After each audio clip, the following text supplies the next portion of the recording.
Welcome to the MB Dog Training Podcast. So episode 1, really excited for all of the things that are going to come in this series. I'm here with producer Matt. He's going to be helping me with some of these episodes. We're here at QPod in Oldham, which is fantastic podcast recording studio. So if anyone does need any podcasts doing, this is where you need to come. So cheers for joining me, Matt. Thank you very much for coming on. Really appreciate it. It's a pleasure. And I just want to say I'm really glad that you got in touch to do this podcast because I don't have a dog. Right. But I'm into dogs and my girlfriend's got a dog and it's a fascinating subject. And it's at QPod, I want to work with people and on projects that I find genuinely interesting. And I think this whole topic is fascinating. Yeah. So I'm going to help you out with this one as a guest, but more often than not, I'll be in the background. But I can't wait to learn from you and your experiences about dogs, dog training, dog behavior and all that stuff. Yeah, it's a rabbit hole. It's one of those things you hear someone talking about it and you might not even feel like you're that interested, but all of a sudden you're like, tell me more. I've had conversations with people that don't have dogs and I've got going and I've started chatting and then I'm like, oh, sorry, I'm babbling. And they're like, no, say more. I want a dog. And they didn't before the conversation, and it's just one of those depthless sort of bottomless subjects where there's just always more to learn and more to find out. So that's part of why I want the podcast up and running, is that I want to bring on people to this podcast that know things that I don't and that can give us tips and experiences from their side of training. So for myself, I'm a behavior specialist, I guess. I deal with dogs that are causing problems for their owners and making life difficult, mainly pet dogs who maybe have behavioral issues, they're reactive, they've got separation anxiety, and the owner doesn't know how to fix it. And they've been on YouTube, they've been on Google, and nothing really works for them. That's where I come in. But then I'm really big on prevention. So a lot of the issues I go to, I just think it didn't need to be like this if you'd have only known X, Y, and Z. So something I really want to push on the podcast is how to get those preventative measures in where people don't know what they don't know, and can we tell them before they need to know so that it's not too late. So if we can bring on people that have that experience and know more than I do, they can come on and teach me, and hopefully by teaching me, we'll also teach all of you guys out there, which hopefully will help lots of dogs and lots of people. This is the thing that I think this is one of the reasons that I got interested in dogs and dog trainers without having a dog. Years ago, Cesar Millan was the one who was on TV, yeah. But there's that correlation between dogs and people. So like dogs are in people's lives, and we've had dogs and humans have been interacting with each other for thousands of years. But they're social animals, they're pack animals, we're social animals, we're pack animals. There's actually a correlation in there, I think, because behavior, psychology, I don't think we're actually as far separated as people might think we are. And so there's that connection. So that's something I'm really interested in learning about. And going on that journey of learning is something that's why I'm into podcasts. As someone who produces, hosts my own podcast, you go on a journey of learning with your audience. And so that's one of the things I'm really looking forward to, is learning more from you about the psychological relationship between people and dogs. Yeah, I think we're learning more and more that we're closer than we think in terms of the way we learn, the way we behave. There's many, many differences, but I don't think there's as many as we used to think. The science is changing all the time. What we used to think, they're just a domesticated wolf, or they're just a small wolf. Like, they're so far from that now, and there's so many differences that they're moving further from wolf and closer to human all the time. But I don't think they were ever actually as different as we think. And if you can teach a person where the similarities are, they find it way easier to empathize with the dog. So you guys will look at your dogs and you're always kind of wondering, what are you thinking? And sometimes you feel like, I know what you're thinking, but then other times you're not so sure. And something I feel like I do well and I really enjoy doing is helping people see it from their dog's perspective by telling them, well, if you were in a situation like this, how would you feel? And usually the answer isn't that different. They're not usually that far apart. And I think the only major sort of difference in terms of how they learn is they're so in the moment. If you don't capture it now or in the first second and a half of it happening, your dog doesn't learn anything about it from you. They learn about it from themselves, but they don't learn from you. Whereas for myself, I can be told about it later. So if I do this podcast with Matt and then he rings me later and say, oh, there was something you forgot to say, I'll learn from that tomorrow. Yeah. Whereas the dog, they've just got to learn from it now. Yeah. And that's the big difference. And if you can get someone to wrap their head around that timing and that sort of mentality, you'll never miss by much, because a lot of people, they're thinking too much like themselves. And emotionally speaking, they're probably not far off, but sometimes it's just the timing that's off, because they think I could learn about it 6 hours later, 3 days later. The dog learns about it now or never. And that's where sometimes people are like, oh, they're not like you, they're not like a human. They really are, but then in certain really important ways, they're absolutely not. Yeah. I think like behavior it's a broad subject, and obviously our interaction between each other as species and as people is our behavior affects that. But we carry things in because what I'm leading to here is I want to ask you about how you got into dog training. But I know that what you did before, there was definitely some similarities, and you know, dogs carry trauma, they carry memories, they're affected by things that have happened to them in their past, just like we are, and all that stuff has an impact on how we interact and behave with other people and other animals. And so you have some grounding in an understanding in that in humans and in dogs, don't you? So just tell us about how you got what you were doing before and how you got into it. Yeah, so I always said that the job I do, and I'd said this from a kid, and my dad always pointed this out about me. Whatever I was going to do was going to be helping people. And I wanted to be a nurse or a doctor or something along those lines to begin with, and I was sort of heading towards that. I used to do care work for people with learning disabilities, elderly, dementia, acquired brain injury, and all sorts of other sort of people who needed support. And I really enjoyed that. I loved doing it, but I felt like the impact was very, very localized, and I could only help so much. And I felt like I could only do it for so long before I wanted more.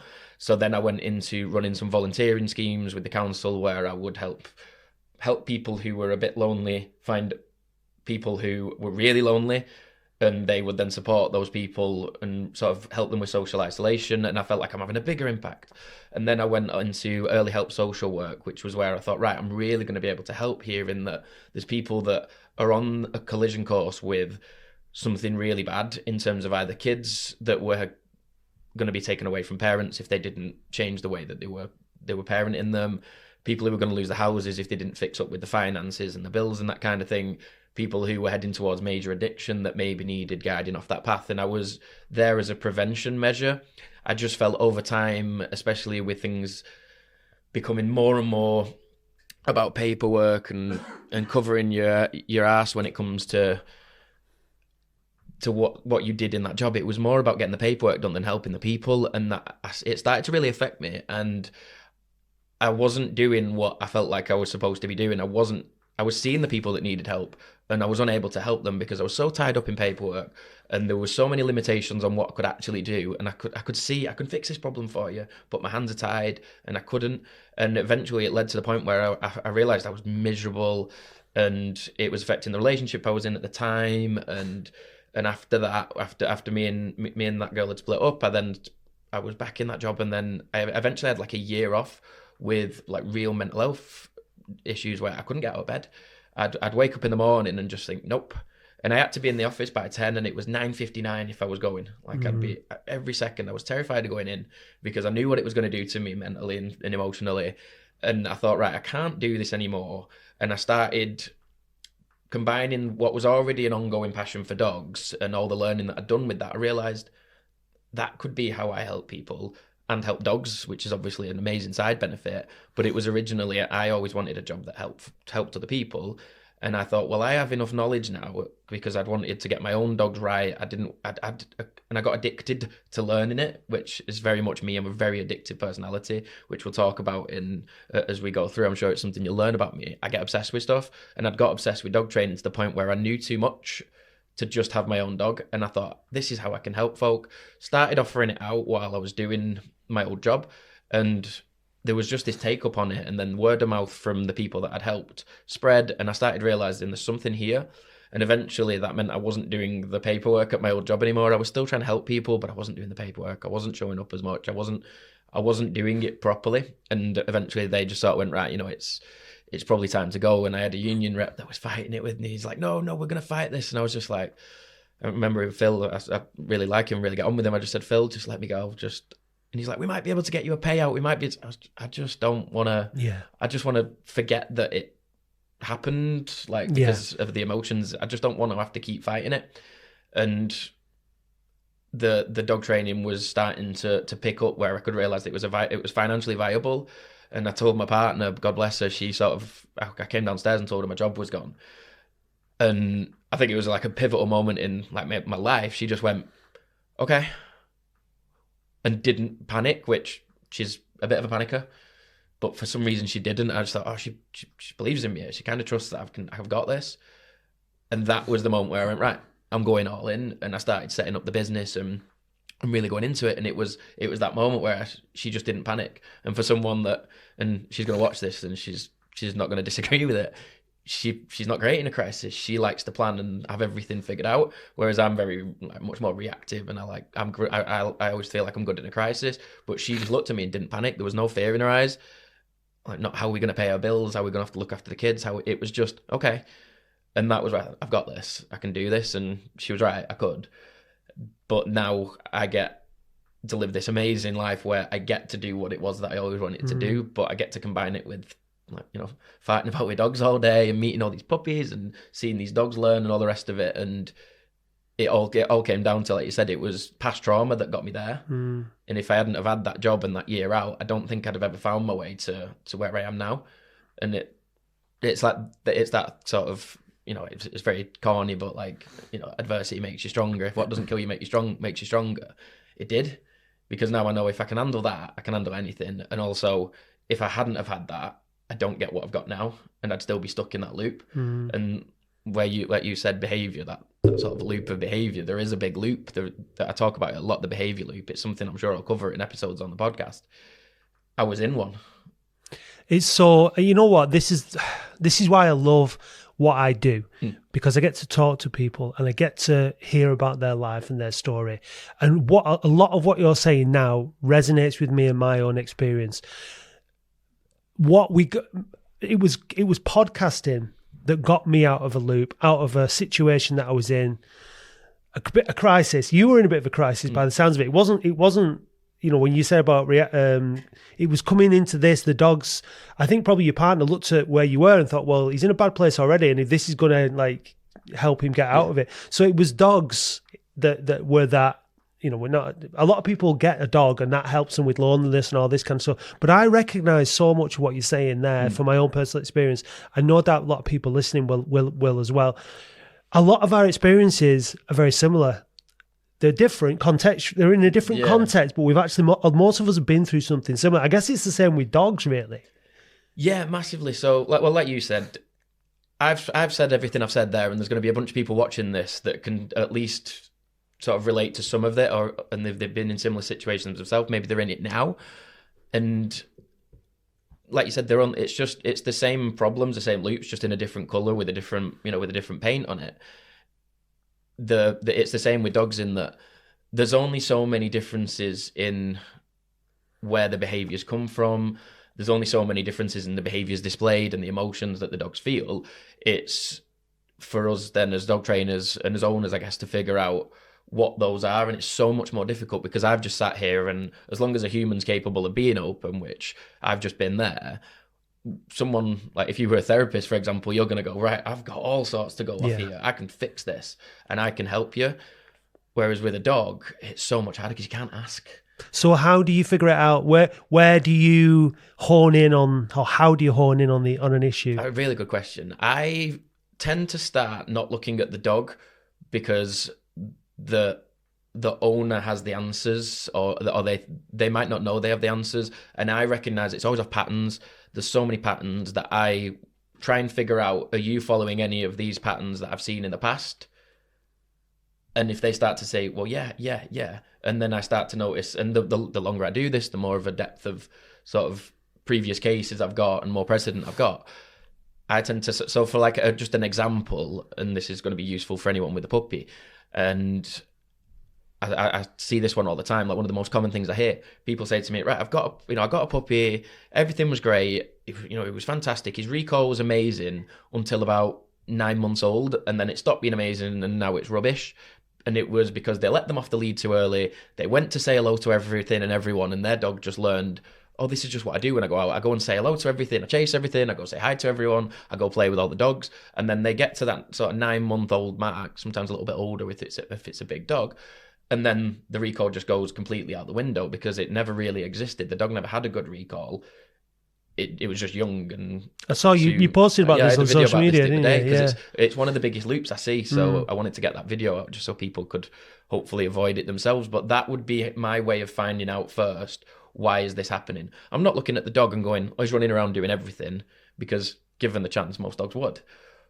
But if I can ask the owner, a few of those questions. So when he was young, how old was he off the lead, for example? And they go, oh yeah, from really, really early on, because he was dead good off the lead. That's it. I've got my answers. Yeah. I know how to approach this now. We need to rebuild that structure and start from scratch and so on and so forth. It's the same with reactivity. I've got a bunch of questions that I'll ask the owner first before I look at the dog, because I need to know what have they been doing, because that's the bit I can control. I can control what they do. I can't control what the dog does, and neither can they, and how the dog feels and the decisions the dogs make. You can't control them. You can control what you're doing, what you're saying, what you're allowing, how you hold yourself, how you speak. You can control so much, but you can't control the dog until you control what you're doing. So I always start with owners because I know the patterns. And then if they say, if they answer all the questions and they've got everything right, and they haven't been doing any of the things that I've seen in the past, and I've not something that I've not learned about, then I'll start, right, well, let's look at this dog. Let's see if I can see what it's feeling. Then I'll start to read the body language. Then I'll start to unpick what I'm seeing, because it's so much harder then, because I've asked the owner and they've got nothing for me. And maybe as I learn, I might have more questions to ask them that I've maybe not thought of asking that will help me in the future. But I don't look at the dog, because even though I'm a dog trainer and I specialize in it, that body language can only tell you so much, because it is just body language, and a human can tell you a lot with the body language as well. But how much easier is it when they just say words and they just spell it out in a sentence? You're never going to get that from a dog. So I always like to get the sentences out the human, and then sort of, if they're doing absolutely everything that I feel like they should, and they've not been doing any of the common mistakes, then right, let's move on. Let's look at this dog and let's just get stuck in anyway. And we'll try and read what we can from the dog. See, do they look frustrated? Do they look anxious? Do they look just flat out aggressive? And build a picture from there. And that will be part of it regardless, but I always like to get the human side of it first, because that's what I'm going to change. I'm not going to change the dog, I'm going to change the human.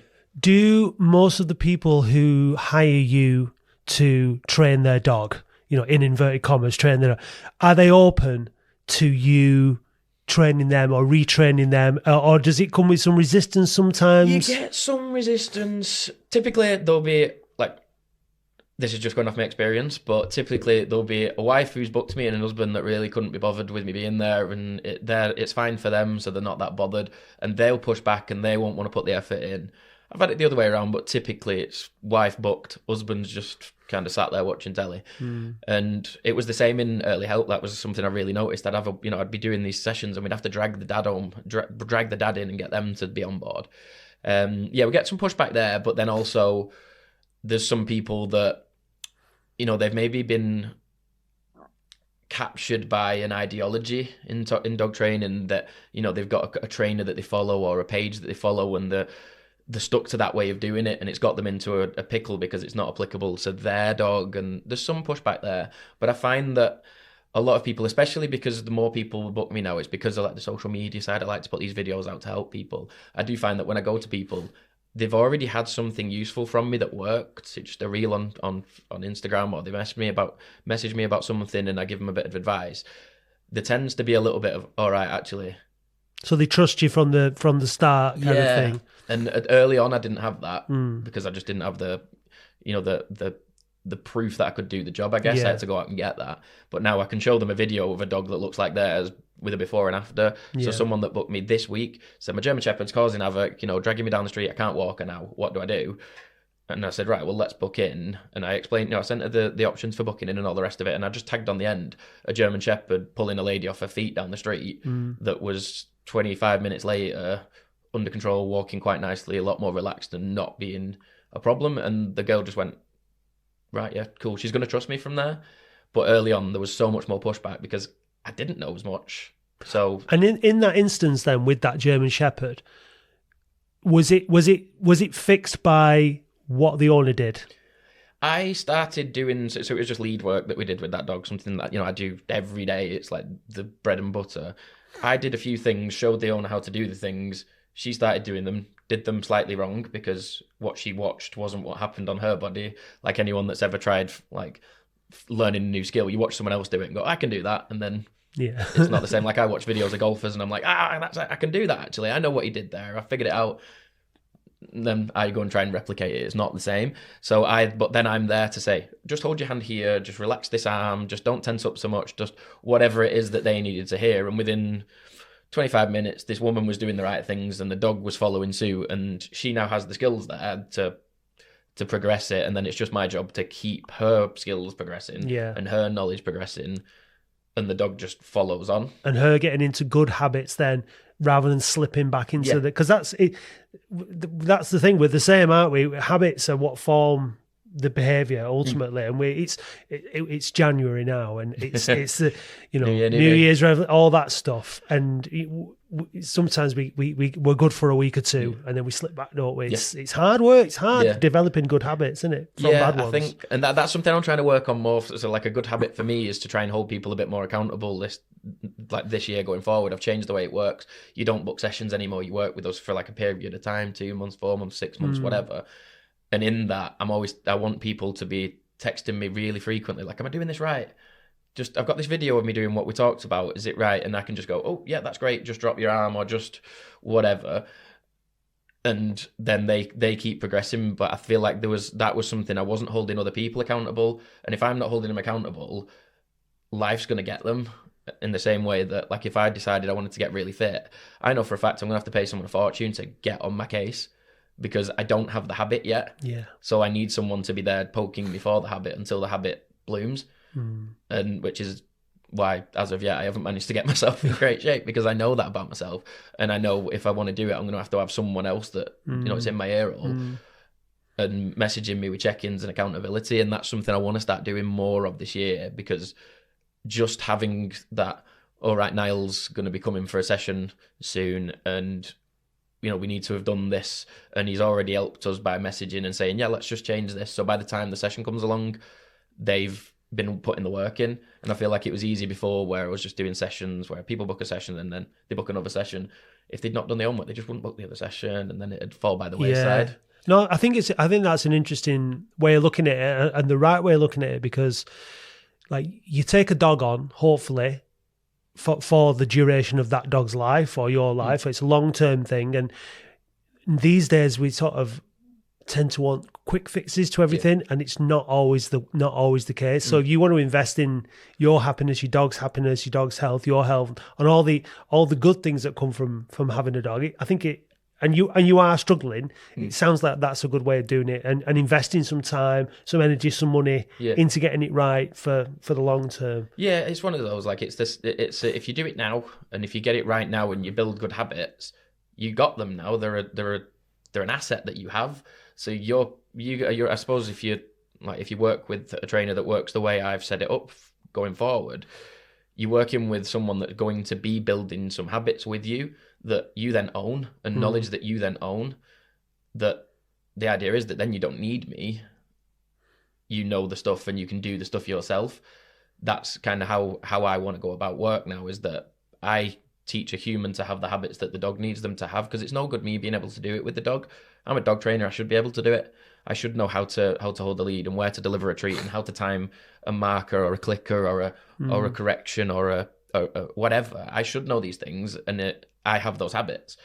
And I imagine they're much stronger in myself than most, because I'm doing it with different sizes of dog, different timing, different weights, different breeds, so I've generalized those skills. But then it's my job to try and get the owner to a point where their habits, their micro habits especially, don't need conscious thought. They just happen without the owner having to, think, right, am I doing it? And all of a sudden the brain's overwhelmed because they're trying to, imagine trying to drive. So like you drive, I drive, you do drive, don't you? Yeah.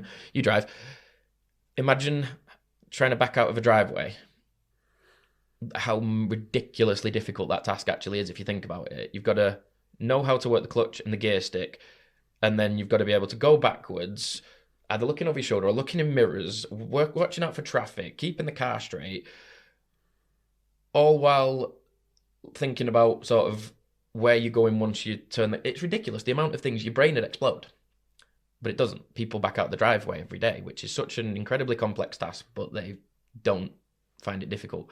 They're listening to the radio and they're thinking about what they're going to have for lunch when they get to work. They're not thinking about, right, I need to put this gear stick to, it just happens. And that's something I find that if I can give people those habits now, they own them. They're theirs. They're in there, and their dog will benefit from them. And that's where, if you're working with a trainer for, like say, at least sort of 2 months is like the minimum we'll do now, you're getting long enough to actually form and create habits. Whereas if you're working with a trainer for 3 hours one day, you're not going to get habit out of that. No. And for you as well, from a professional point of view and from a personal point of view, then that the likelihood of success and doing what you want to do, which is fix the problem and leave people in a better place, you're more likely to have that result, aren't you? Yeah. And that's so you're not frustrated as somebody who's like, I've done this for a few hours and I'm going to get a call in however long going, it's not worked and that kind of stuff. Yeah, because that's something I imagine every dog trainer will find it. And a lot of trainers that do like board and trains where they take the dog for 4, 6, 8 weeks, whatever, they'll put habits in the dog and they'll then try and teach the owner. A good board and train will at least try and teach the owner. I know some just give it back. And the dog has all these great habits, but the owner doesn't know how to trigger them. And so a trainer where you're working with them for a period of time and they're helping you learn, because I always think my strongest skill is educating people, not training dogs. If I feel like if I could learn any skill, I'll be able to teach it to someone else. That's what I feel like my strength is. If I can give the person that knowledge, but then I'm with them for long enough to internalize it so that they don't need to think it anymore, I can then add in the next piece of knowledge on top of it and you can start to layer it. So, right, we're in episode 1 and it was always going to happen at some point. I'm going to talk about golf. I'm obsessed. It's the other thing you're obsessed with. My addictive personality. Once I started getting into it, I had lessons with, so the lad who coaches me, Joe, he's amazing. We just call him my golf Yoda. And what he did really well, because I'd had lessons in the past and it was kind of, I left with more questions and answers. He just went, right, we're going to focus on the first 9 inches of your backswing. And until that's right, we don't need to worry about what's next. And I went away and internalized this habit and everything got a little bit worse. And then it got a bit better and better than it had been before. And then he went, right, we're going to work on the halfway up the backswing and we're going to make sure. And he'd just add in bits, but he wouldn't add something else on top until the bit that I needed was baked in. So I didn't have to think about it so that he could add something else. And if you try adding it all at once, you can only think about one thing at once. It's like we were talking about before about January and New Year's resolution. Everyone's like, right, so I'm going to give up alcohol. I'm going to give up food. I'm going to go to bed early. I'm going to exercise. I'm going to do a million things that I don't do already at once. It just doesn't happen, does it? That you've got to do, like you said, do one thing and then build your way up from there. Once you're not thinking about it, add something else. Yeah. And that works on technical movement like a golf swing or like handling a dog, but it also works on habits. Yeah. So habits that people get into, do you have to think about, brushing your teeth in the morning? Do you have to think about putting the bin out? Do you have to, most of these things, they're just kind of there now. And there'll be times where you're like, have I brushed my teeth? Did I lock the door? Did I? Yeah, and because you're so used to doing it, but you don't even think. You're on autopilot, autopilot, especially in dogs, it's massive. So many dogs do things on autopilot, and if we can break that autopilot, you start to get all sorts of progress. And a lot of dogs are just doing things mindlessly because it's the same every day for a dog. Our lives, some people have very, very, very predictable lives. They live the same day over and over again. Other people, so like me, I don't live the same day over and over again. I'm doing all sorts of different stuff. But there's some parts of it that are always the same. A dog, they very much live the same life over and over again because there's only so many variables to a dog's life. They're in the Yeah. house, they go on a walk. There's only so many places the walk goes. Yeah. You're not going to do anything like their lives are very, very samey. Yeah. And while that creates for a lot of dogs, that creates a sense of like confidence that they know what's going to happen, they know what to expect. There's then some dogs where they're on so much of an autopilot that now they're not using any mental energy to get through the day. So they're bored because they have 100% charged up mental battery that they don't need to use at all, because the whole purpose of autopilot and that, you know, your subconscious running those programs for you is to save energy. Imagine if you had to think about every step that went into making a cup of coffee. Every time you did it, you have to know, right, do I have to get up? I have to go to the kitchen. I have to open the cupboard. I have to get the cup out. I have to take the lid off the kettle. Like there's 50 steps in making a cup of coffee if you break it down enough, but you don't. You just make the cup of coffee, and it doesn't use any mental energy to do it for you. So you're free to think about important stuff like planning a podcast, or, you know, deciding on what you're going to do with your weekend or whatever. A dog internalizes that much that they now have a full mental bandwidth ready to use on stuff and nothing to use it on because they're living the same day over and over again.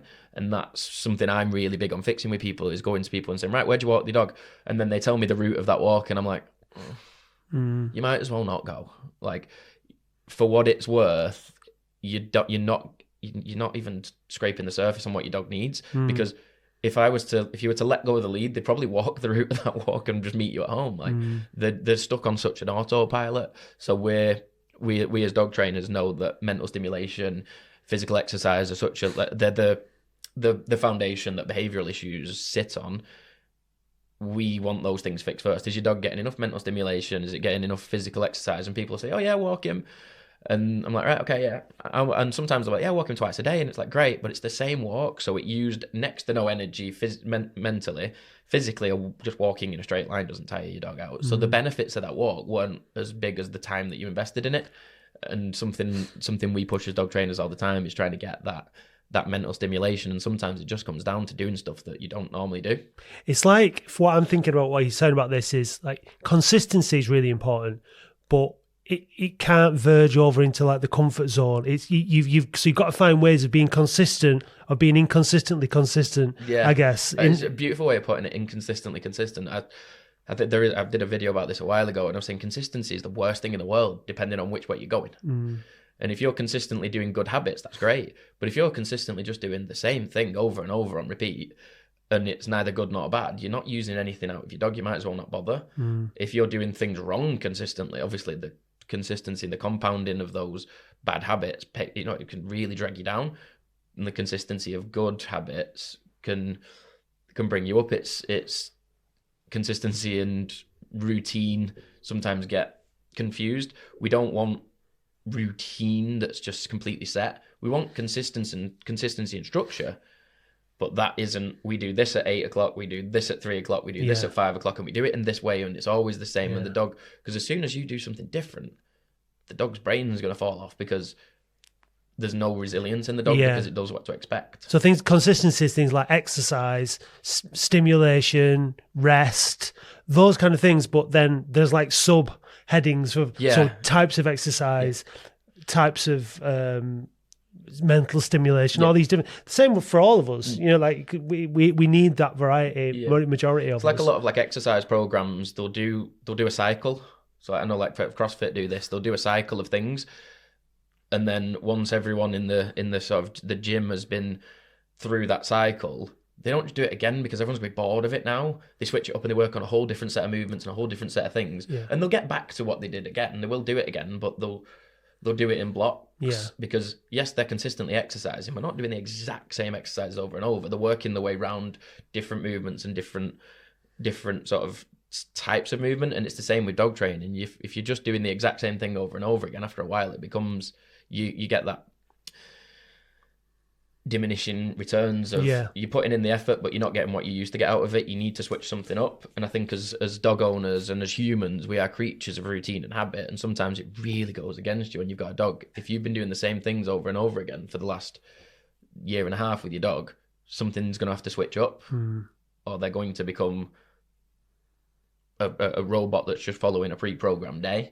And then as soon as anything changes, they're going to become really difficult to live with because they've suddenly woken up out of the matrix and like, oh my God, we don't usually walk this way. Or you imagine you move house, or like if you have multiple dogs and one passes away, or a family, you get and a new things will partner change at and- some point, won't it? It's inevitable, and then isn't the it? dog has no resilience because you move your partner in with you that you've met, and they come with their dog, and all of a sudden your dog's mind just falls out of its ears because, oh, hang on, I've been living in this very, very comfortable loop, and I've not woken up. The movie Click, have you seen the Adam Sandler one with the remote? No, I don't think I So he has a have. remote for life, and the more he repeats stuff, the more he starts realizing he's fast forwarding through big chunks of his life because it's the remote like internalizes stuff for him. So it's like, oh, you already know how to do this. We're gonna skip through it. Yeah. There's like a scene where like his wife and it's Kate Beckinsale, and he realizes that he's had sex with her and he's had it that many times that the remote just goes, right, we don't need to be. So he doesn't get to enjoy it anymore because the remote skips it out. Yeah. And that's kind of what it's like. You live in an autopilot, and autopilot for dogs is a killer when it comes to trying to mentally stimulate them, because you might as well not have bothered doing it because they don't remember it anyway, because it was the same as the day before and the day before and the day before. Well, I'll tell you what, let's see if that is the reason for some of these questions here. So you got some questions off some of your followers, and I'm going to ask you them. So let's start with the first one here. So tips on recall. My dog is not interested in me when we leave the house, but she's great inside. So what's going on there? Yeah, so that's one person's asked that question, but it's one that like get asked all the time as trainers. Recall's this big thing. Everyone wants a dog that comes back. So if you've got a dog that you want to come back from a distance and choose you over other things, part of it is you need to teach that skill. So make sure that you start really close, and you so like without being able to show the technical steps of it, it's not that difficult. The recall's not that deep in terms of teaching the movement. You would say your dog's name, say, come to me here, Pickles, whatever the word is going to be that you want to assign to that particular action of coming towards you. And then you basically just walk backwards really quickly so your dog follows you. And then when they follow you, you stop and reward them and tell them that they're amazing. And they start to go, all right, if I hear that word, I do this task. And you start really close to your dog and you work your way out. But if you teach them that skill and they understand the assignment, that doesn't mean that they're going to do it. Once there is a competing motivator, once there's something out there, squirrel, another dog, a person, fox poo, whatever it is that's captured your dog's instincts, or sometimes I just learn behavior. They know that people will give them biscuits in the park and whatever. You're going to lose that battle because you're going to ask them to do a behavior that they kind of like, but it's not going to compete. And what I often recommend people do is figure out where is all the value with your dog. Find out what is it that really drives them mad. What would they kill for inside the house at least? And then stop giving it them and make sure that they can only achieve it through doing recall. So I spoke with someone I was speaking to the other day was talking about, she's got so Rachel Bean, someone I'm going to try and get on the podcast. She's amazing. She's got all of the experience in the world. I've spoke to her. She's agreed to come on, so she'll be a great guest. She was saying she's got a Fox Red Lab, obsessed with tennis ball. That's it, job's done. But she says that dog very rarely gets the tennis ball now, unless it's completed. So she's doing like tracking with it at the minute and scent work. The reward for successfully indicating on the scent or for tracking the thing that it was supposed to track is the tennis ball. Easy to train, but she said, I don't have a recall problem with that dog because it knows that the only real way it's going to get the tennis ball is coming back when it's called or doing the scent work that she's working on with it. And it's the same for if you want recall. If you've got a dog that you think, right, I really want it to come back to me, I really want there to be the ability to let them off lead safely, they need to know that the way to get whatever it is that they're mad on is only through doing that. And I think sometimes people give the dog, leftovers from tea, and they'll give them a chew stick of a pig's ear, and they'll give them sausages, and they'll go out for a meal and get them a dog sausage and whatever. And after a while, the dog's like, I get stuff. I don't have to do anything. Yeah. So why am I going to come running back from 80 yards away when I'm busy rolling in, cow poo and having the best day? Yeah. Why am I going to stop doing that to come back to you? And unless you can offer them something that they are desperate for and can't achieve elsewhere. So it's about building the value by dropping supply and demand. It's about dropping that demand of. I've written from Albus. I got a tug toy. It's basically like a ball on a rope with a handle, and the handle's like bungee in it, and he can like grab on it and tug. It's like crack to him. Yeah. He'll do anything for it, but it isn't lying around in my front room. And I'm not just playing fetch with him in the house. That is after he's walked past a dog that I'm training that's going mad at him. He gets that after he's walked past it successfully without distracting it. He gets that after he does a recall when there was a squirrel. He does that. So he has to show me some epic stuff to get to do that. But what you're saying there is about your discipline as much as anything, as the human in the relationship. You have to be disciplined and maintain those behavior. That's the consistency thing. So you have to be mindful of, I can't give him this now. I've got to behave in that structured way for the benefit of the dog. That's a very good point. So I was talking to someone yesterday, and they were saying the dog's food motivated, but she was also saying like he's, I think he had a sausage roll that day or something, like something ridiculous. And I just thought, well, how are you going to teach him like later to do stuff that you like? And it is just that they love the dog that much, and like I understand it, I get it, of course I do, but they love the dog that much that they just want to keep giving and doting and giving the dog the things it likes. But sometimes it's just about making sure that those things are assigned to the correct time. But generally speaking, parents don't do that with their kids, do they? They don't. You have parents, generally speaking, have that discipline with their kids.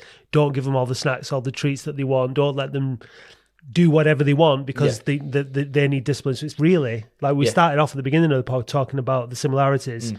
It's really the same kind of thing, raising a kid isn't and it? raising a dog, frighteningly similar in so many ways. Like they're so similar.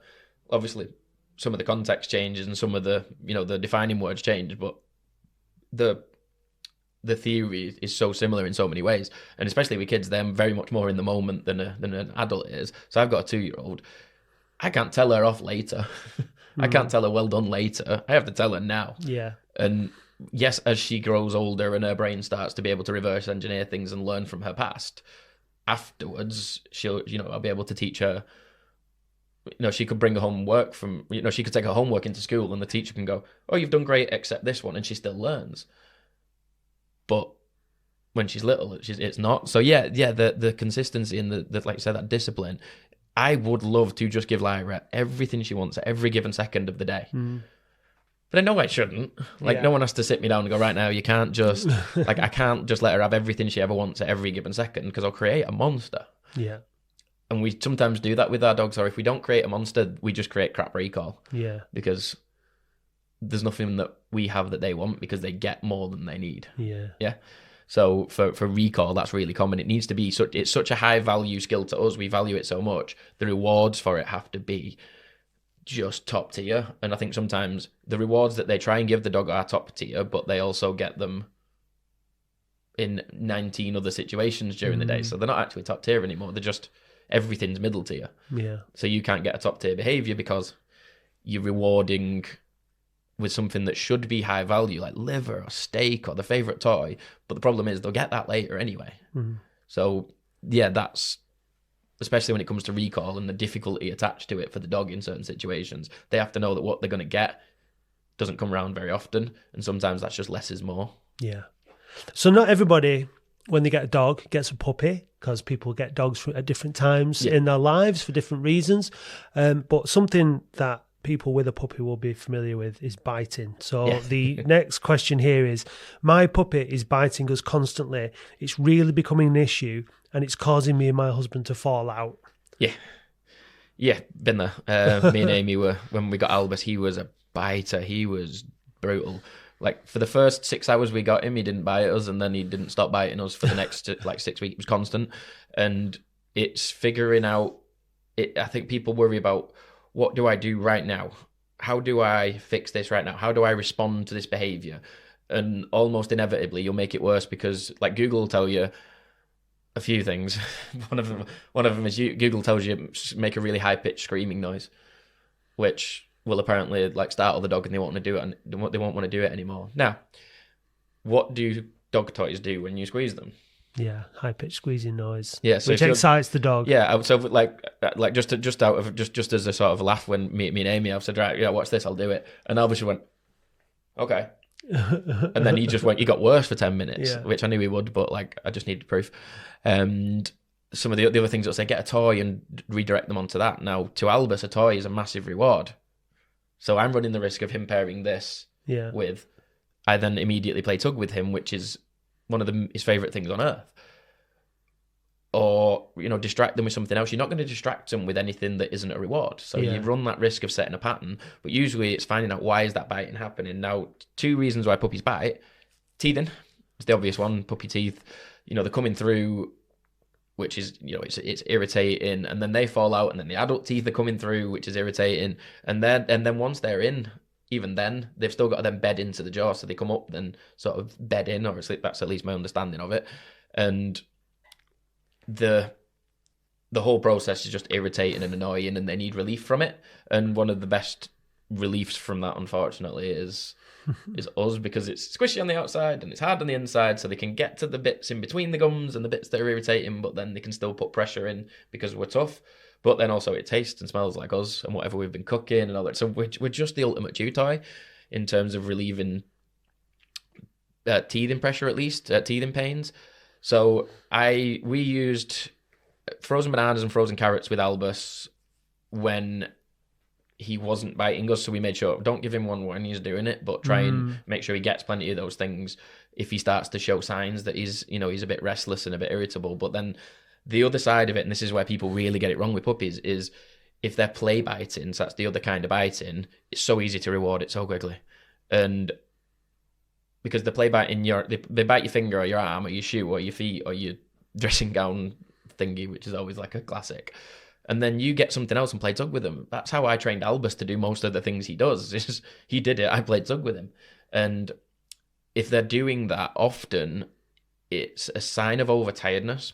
So they're usually overstimulated or overtired, and overtired tends to lead to really easy overstimulation. If you aren't getting that puppy to sleep, now if it's like an 8 to 16 week old puppy, it should be sleeping like 18 hours a day, maybe even more. I can see the relations to kids here again. yeah. The no puppy is sleeping 18 to 20 hours a day as a pet dog, unless the owner knows it should be. Yeah. And even then, it's a struggle to do it. And so much, it's key that they do it now, because they develop when they're asleep, and you want them to develop well and not have a broken brain when they're older because it didn't get a chance to cook properly. So we want them to be asleep as often as possible, which is why I'm a big advocate of crate training, because you can put them somewhere with low stimulation, give them something to chew on, get them somewhere a little bit out of the way, in the exact same way that I put Lyra in her cot. I need to be really careful now not to say Lyra and crate, because I've done that before. Yeah. So Lyra, my 2-year-old, so it's easier now, but because she's in more of a routine and she's getting older and stuff. But when she was like 12 months old, if we didn't get the sleep right, life was hell. Yeah. So she'd wake up in the morning, and we had an app. So any parents that have used like Huckleberry, the app, and there's other ones, amazing, game changer, changed my life. We figured out when she was supposed to go to sleep, and if she went to sleep on that time, and it was always spookily accurate, she'd then sleep well, wake up, and sleep begets sleep. So the more she slept, and the more she went down at night. If she hadn't slept during the day, she wasn't going down at night, and me and Amy were at our wits' end, and we're breaking point. Whereas if we got it right with the sleep during the day, she slept during the night. And now people say, my puppy's great during the night, but then they're awake all day. And it's usually what you need to do is just repeat the nighttime routine 3 times throughout the day for a brand new puppy, and then maybe twice from a few months old, and then maybe 1 nap. And eventually they'll kind of take care of it themselves. So like my Albus now, he just naps a lot. He's asleep a lot. He's probably asleep like 16 hours a day. So he's asleep 8 hours at night, and then he probably spends half of the waking day asleep, which is about right. But you need to encourage it, don't you? Because like kids, they want to be involved in what's going on, don't they? Yeah. And they don't have the discipline to have an off switch themselves. Yeah. So people always say, people are like, I don't want to use a crate. I'm really against it. I'm like, right, okay. Where do you put your baby to sleep? It's a crate. It's just a crate without a lid. Like, you put them in there because they can't get out. They are safe. And you'll just go and check on them periodically to make sure they're okay if they're not going down. And you might even sometimes realize this nap isn't happening, give up on it. But you don't try and get them to have a nap in the middle of the front room while you're watching TV and all the toys are around. You just remove them from the stimulation so that they find it easier to nap. Lyra only naps, like, if she falls asleep on me or on the couch sometimes, if she's just goosed.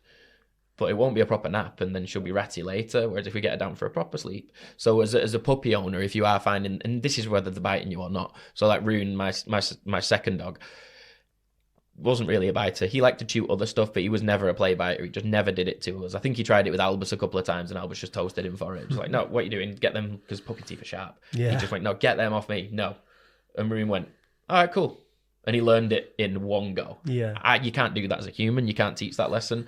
But what I still did with him was made sure that he was getting plenty of downtime in the crate. He was getting plenty of time where he wasn't involved in things. Because if your people say, oh yeah, my puppy sleeps a lot actually, but it's like asleep next to you on the couch, and as soon as you get up for a wee, that nap's gone. Yeah. And if it was asleep for 3 minutes, that's it. That's all you're getting now. And it needs Yeah. to be like an hour at least where they're, they hit a depth of sleep that helps their brain restore, and they'll wake up and they'll be way less bitey. Nothing gets rid of it completely, because sometimes it's a natural behavior to play bite, but you can bring down the frequency huge if you get the sleep right. The other thing that I'm thinking there is, it's a break for you as well, isn't it? Oh, big time. I mean, like, it's, you describe, I don't have any kids or a dog, so I sleep 16 hours a day if I want. Well, I would if I could. Yeah. But like, Sounds nice. If you've got kids and dogs, small kids, all this kind of stuff, for your own mental health, you need to encourage them, Big or time. everything you can do to get them to sleep, so you get a bit of peace and quiet. Me and Amy used to nap when Lyra napped. And then I remember there was once when I had her. So I have Mondays off. Like anyone that knows me, Mondays is my day off. Me and my daughter have daddy-daughter day, so she doesn't go in nursery. Me and her have the day together. It's her favorite day of the week, but it kind of wasn't at one point because I was so tired because she'd be up at like 5:30 in the morning. And I was like, as long as I get that nap in the middle of the day, I can at least just go and sit on the couch, doze off if I need to, cry if I need to. Yeah. And I at least get and sometimes she'd go to sleep for like 20 minutes and she'd wake back up, and I was honestly like, I'm going to cry. I was like honestly on the verge of tears because I love this kid, but I'm empty. I need her to just, and sometimes we're like, Mum, can you just come and get Lyra for an hour? And Amy had done the same, where we just get my mum to just come and take her out and do something because she's not. Well, this is like it said in the question about this couple falling out because it becomes tired, stressed, like you say, out of charge, and that's what happens naturally as a result. Yeah, and if they are like that, they're going to bicker with each other. Whereas if they've got, and I think sometimes it's just knowing and having it from someone like me, hearing it to say, look, you can put that puppy in the crate a bunch of times in the day if you need to. You should, because it's good for it. Yeah, don't feel bad. I'm like, oh, I'm locking it up, and it's a punishment. It's not a punishment. It's a nap. Yeah. And you need those breaks for yourself, because what you run the risk of also doing right now is ruining the relationship with the dog, because it sees you as this high stress, high pressure thing because it's making you that way, because it's not getting a break from you and vice versa. Yeah. So it's making sure that, you're putting it down for the naps regularly and that bit of away time and that downtime, because uptime's easy. Let's play, let's do stuff, let's throw food around, let's go for a walk, let's go play fetch, let's just do stuff. It's easy. The downtime needs to balance the books for that. You can't have constant uptime as a baby and as a puppy. And it's knowing that I'm doing the right thing, and the dog trainer said so. Because I imagine, I don't know the ins and outs, but I imagine at least one of those has said, let's just put it in the crate for a bit. And the other one's like, no, I feel really bad. Yeah. Might not be the case here, but I know plenty of times where it has been, and they're like, no, I don't, it's not safe. And then by the time I've explained that to them, you can see the other person go, oh, thank God for that. So I can just put it in the crate, it's fine. I don't have to feel bad. And then you've got consistency between the two people doing the right things, all right? Because sometimes you've got to manage that dog on your own. You're not always doing it together. So if one person's doing it one way, one person's doing it another way, mixed messages and all that kind of stuff. Yeah. Or if one person's working from home and one's out at the office all day, so it's not bothering them as much. So when they get home, the other one's like, you watch this puppy or watch this baby. I guess it's the same thing because they've been at work all day, but they're tired now because they've been at work all day, so they don't want to get home and have to deal with it. But vice versa, I've had to deal with it all day, so I don't have to. Whereas if you've had plenty of breaks from it and the dogs have plenty of breaks from you, it makes you more valuable when it comes to training, which is a side benefit. But also you don't then want to strangle your new puppy because you've reached utter breaking point, or you're not thinking, people rehome them for things like this. Obviously, people get to the point where I can't, and they just break. And they're the people that say, I'd never rehome a dog. But then you don't know until you're really in it, and people will break because it can be so disheartening. And it sounds like they've got a real sort of case on their hands if it's that constant. You can, some are worse than others, but this should help bring it down massively. So if you've got one that's just constantly got the zoomies is the big, like you've seen zoomies, like it's the funniest thing in the world. Like I love watching the zoomies, but I'm also, there's a big red flag going off in my brain that's like, we need to get this dog down soon. Yeah. Because this isn't something that we want happening often, even though it is hysterical to watch. Yeah. Because it's not, it's a sign that that battery is on low power mode, and we're about to have a crash, and the crash isn't healthy sleep, it's just emergency recharge. We want proper recharge. Yeah. Right, let's do one more quick question then, because we're nearly at the top of the hour now. At the end of the hour, I should say. So, my dog won't take food outside. How do I train her? I've seen tons of YouTube videos and TikToks, but they all use food, so it won't work for me. Yeah. So food is a fantastic reinforcer. Now, it's not the only one. Play, affection, access to certain things. There's other ways to reward dogs other than food, but I won't deny how useful food is and how versatile it can be.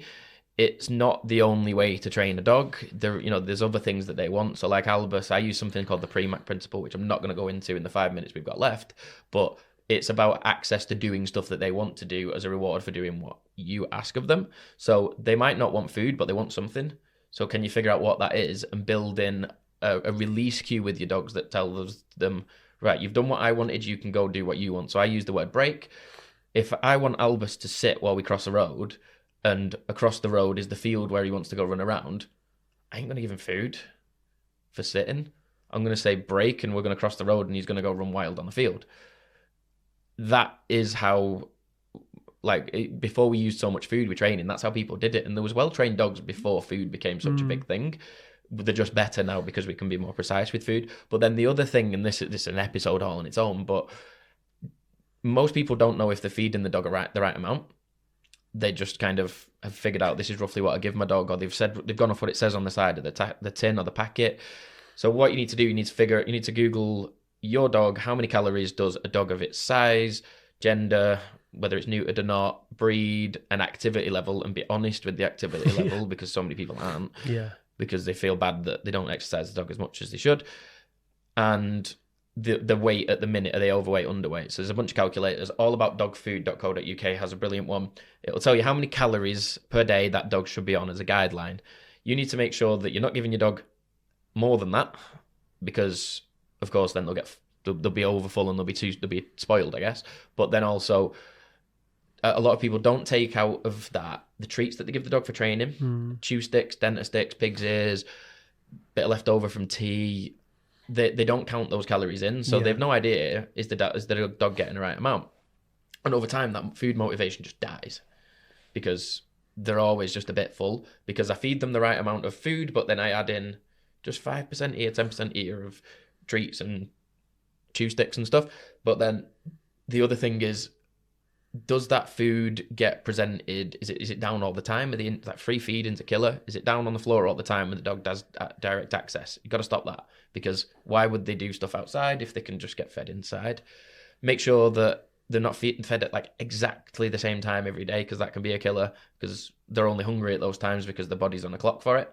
And then if you really want to push it, what I'd do is start hand feeding pretty much everything that you feed your dog for a few weeks and see if that changes things. And ideally, hand feed them at least in the garden or out in the world.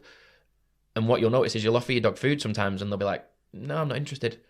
And then you just have to have that little bit of mental resilience to go, okay, and not feed them again for, let's say, 8 to 12 hours. While they metabolize, now they metabolize slower than we do, as far as I understand it. So while they metabolize what's in them, and they burn some of the calories that are there, they'll start to feel this thing called hunger, which they're not used to feeling. And then you're going to do the same thing in the garden with the food, and they're going to go, yeah, go on then. Yeah. And they'll have that bit of food, and you can then get a bit of a snowball from that. But it's making sure you're not overfeeding, making sure you're feeding the right amount, making sure the food that you're feeding your dog isn't crap. That's a whole episode all on its own.